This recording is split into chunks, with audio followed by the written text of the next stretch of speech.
रजनी को बचपन से ही पेंटिंग का बहुत शौक था।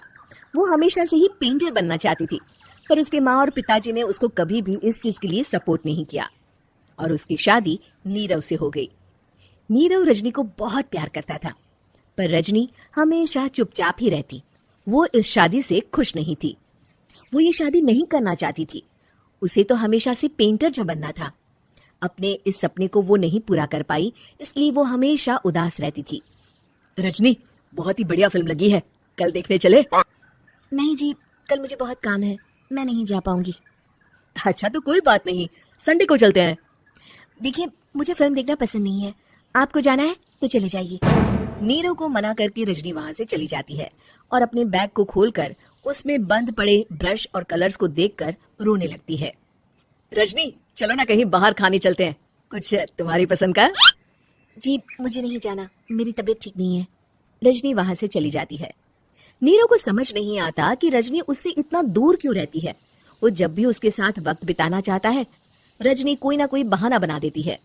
एक दिन घर पर कोई नहीं था। रजनी घर का सारा काम जल्दी से खत्म कर लेती है। घर पर अकेले होने के कारण वो सोचती है कि वो आज पेंटिंग करेगी। वो अपने कमरे में जाकर पेंट ब्रशेस और कलर्स निकालकर जैसे ही कलर मिक्स कर रही होती है कि दरवाजे पर बेल बज जाती है। अब कौन आ गया इस वक्त? इतनी मुश्किल से तो मुझे पेंट करने का मौका मिला है। रजनी दरवाजा खोलती है तो उसकी सास अपनी सहेलियों के साथ खड़ी होती है और सब घर के अंदर आ जाते हैं। अरे बहू, सबको शरबत बनाकर पिला दे, बाहर तो बड़ी गर्मी है। जी। रजनी पेंट ना कर पाने से उदास हो जाती है। उसे गुस्सा भी आ रहा होता है कि उसने इस शादी के लिए हाँ क्यों कह दी। वो रसोई में जा रही होती है कि उसकी सास उसे रोकती है। बहू, सबके खाने का भी इंतजाम कर लेना, आज का लंच तो ये सब यहीं करेगी। हाँ। रजनी बिना कुछ कहे रसोई में चली जाती है। सबके लिए खाना बनाती है।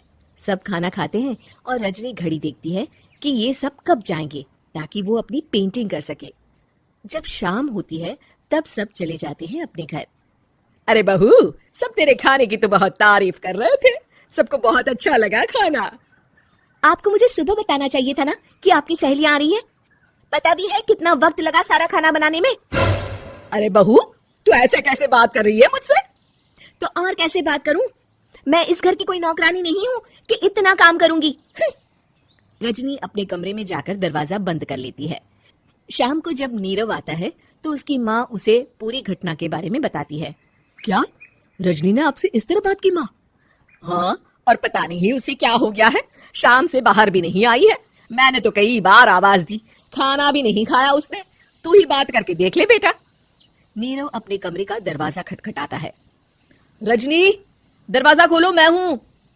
रजनी दरवाजा खोलती है और फिर वापस जाकर अपने बिस्तर पर लेट जाती है। रजनी, माँ से बात करने का ये क्या तरीका है? मैंने कोई गलत बात नहीं की है।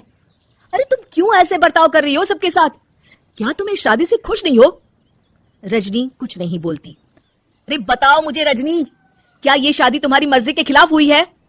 हाँ, मैं ये शादी कभी नहीं करना चाहती थी। तुमसे क्या, मैं किसी से भी शादी नहीं करना चाहती थी। रजनी रोने लगती है। चुप हो जाओ रजनी, बताओ मुझे तुम क्यों नहीं करना चाहती थी शादी? रजनी बेड के नीचे से अपने पेंटिंग्स, कलर्स, ब्रश, पेपर्स निकालती है। इतने में उसकी सास भी कमरे में आ जाती है। ये देख रहे हो, ये थे मेरे सपने। मैं पेंटर बनना चाहती थी, पर माँ पापा ने कभी सपोर्ट नहीं किया और मेरी शादी करवा दी। मेरे सारे सपने टूट गए। हर वक्त बस गुस्सा आता रहता है मुझे।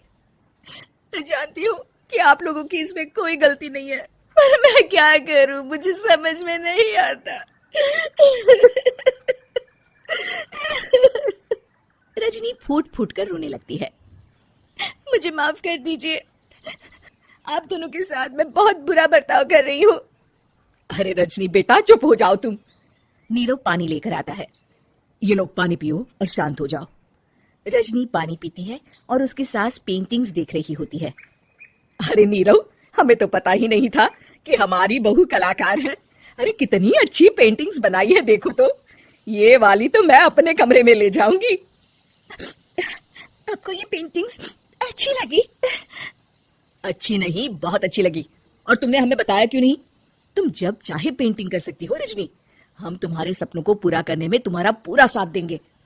हाँ बेटा, हम कला की कद्र करते हैं। हम कलाकार तो नहीं, पर मुझे गर्व है कि मेरी बहू एक कलाकार